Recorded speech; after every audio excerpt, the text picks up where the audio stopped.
Assalamualaikum warahmatullahi wabarakatuh. Caleg DPR RI Sumut II dari Partai Nasdem sangat peduli dengan petani. Buya Ostaris Dr. Muhammad Sae Siregar selaku Caleg DPR RI Sumut II Partai Nasdem memiliki 3 program yaitu 1. Program pertanian, 2. Program pendidikan, 3.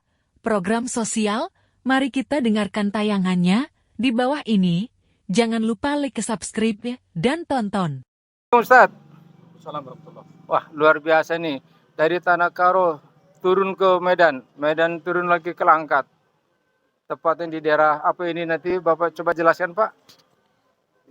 Di Binjai. Kenalkan dulu Pak. Nama saya Muhammad Soleh Harahap.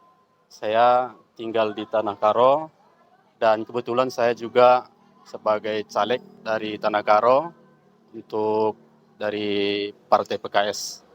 Luar biasa. Ternyata anggota caleg yang saya tanyain. Pak, umur janji banyak kali katanya Pak informasi anggota caleg ini Pak. Nah, sebelum jadi, apakah sudah jadi juga begitu Pak? Jadi harapan Bapak bagaimana Pak untuk caleg-caleg Pak? Menurut saya, para caleg-caleg yang banyak umbar janji, kita kan harus melihat apakah janjinya itu dan bisakah kita melihat bagaimana dia track recordnya di sebelumnya. Sehingga kalau kita, walaupun dia banyak janji, dan sebelumnya dia banyak berbuat, saya kira itu sah-sah saja dia berjanji. Akan tetapi nanti kan masyarakat yang akan menilai bagaimana dengan janjinya. Mungkin janjinya itu akan bisa dilaksanakannya setelah dia duduk, karena dia sudah punya track record yang baik sebelumnya. Saya kira Luar biasa, pemirsa. Kita sudah dengar langsung dari PKS Pak Soleh untuk wilayah dapil di Tanah Karo. Di sebelah kiri saya ada Dr. Muhammad Safi Siregar LCMA. Kita tanya langsung karena saya sebagai relawan dari Anies pemimpin 2024 banyak mendengar para anggota dewan banyak janjinya. Namun dalam hal ini kami mau dengar langsung dari Buya tersebut, apakah kira-kira seorang caleg itu punya program untuk kepentingan masyarakat nantinya. Assalamualaikum Ustadz. Assalamualaikum warahmatullahi wabarakatuh. Menurut Ustadz kira-kira selaku caleg DPR RI Sumut II untuk di wilayah dapilnya ada 19 kabupaten kota, kira-kira apakah ada janji atau program Pak? Yang pertama kita membawa visi misi perubahan.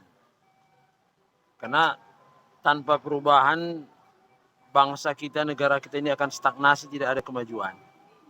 Maka di antara perubahan-perubahan yang kami bawa kepada masyarakat adalah membuat satu inovasi pertanian yang sangat bermanfaat kepada masyarakat. Dengan memprogram pupuk murah. Tetapi pupuk ini sangat luar biasa, sangat spektakuler. Bisa menambah hasil panen dari sampai 30 sampai 50% dan bisa lebih.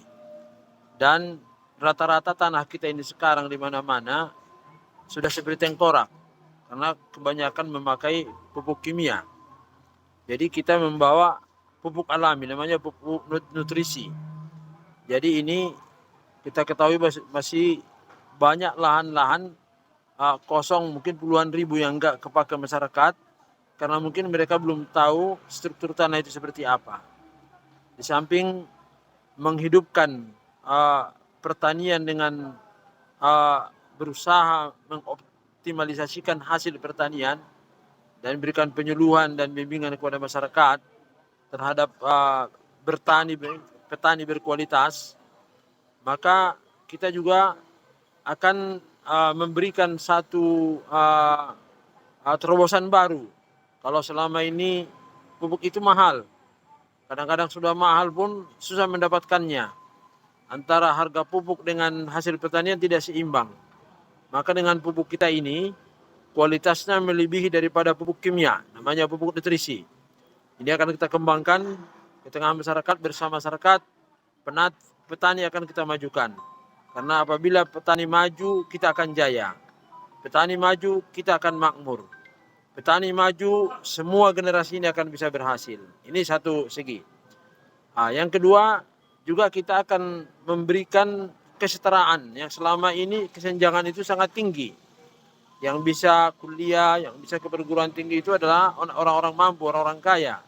Sehingga banyak anak-anak orang susah tidak melanjutkan pendidikan ke perguruan tinggi. Maka kita juga akan menawarkan beasiswa kepada keluarga-keluarga yang kurang mampu. Kebetulan saya merupakan satu pembina dari salah satu perguruan tinggi di Sumatera Utara. Kita benar-benar menyiapkan beasiswa bagi keluarga-keluarga yang tidak mampu. Sehingga nanti bisa mereka kembali ke kampung halamannya untuk merubah keadaan masyarakat dan keluarganya. Itu dari segi program pendidikan. Juga kita mempunyai program-program yang lain, yaitu kita akan mengusahakan supaya informasi-informasi tentang pendidikan, informasi tentang pertanian, bukan sekedar bertani menghasilkan yang optimal, tapi mungkin kita akan coba mengolah hasil pertanian ini. Kalau bisa dari hulu ke hilir, supaya bisa diproduksi daerah setempat. Karena kadang-kadang hasil pertanian ini, satu saat bisa mereka mempunyai hasil yang sangat banyak, tapi terakhir ketika mereka panen harganya sudah tidak ada lagi. Itu sering terjadi seperti harga bawang, harga tomat, harga cabai, buah-buahan, dan lain-lain. Jadi nanti akan coba dalam visi misi perubahan yang dibawa mudah-mudahan Presiden kita Anies Rashid Baswedan, ini misi-visi perubahan ini akan terus kita bawa kepada masyarakat sehingga kita bisa mengangkat martabat derajat ekonomi masyarakat insya Allah. Sekian, wassalamualaikum warahmatullahi wabarakatuh. Terima kasih pemirsa. Kita dengarkan langsung caleg dari DPR RI Sumut 2 untuk akan berangkat ke Senayan dalam rangka pemenangannya. Kita dengarkan bersama tadi ada beberapa program, antara lain pertanian, pendidikan, dan Demplot nanti di pertanian akan terjun langsung kepada para petani. Menurut informasi dari tim suksesnya pun, beliau nanti akan menyerahkan kartu-kartu tani subsidi pupuk untuk para petani.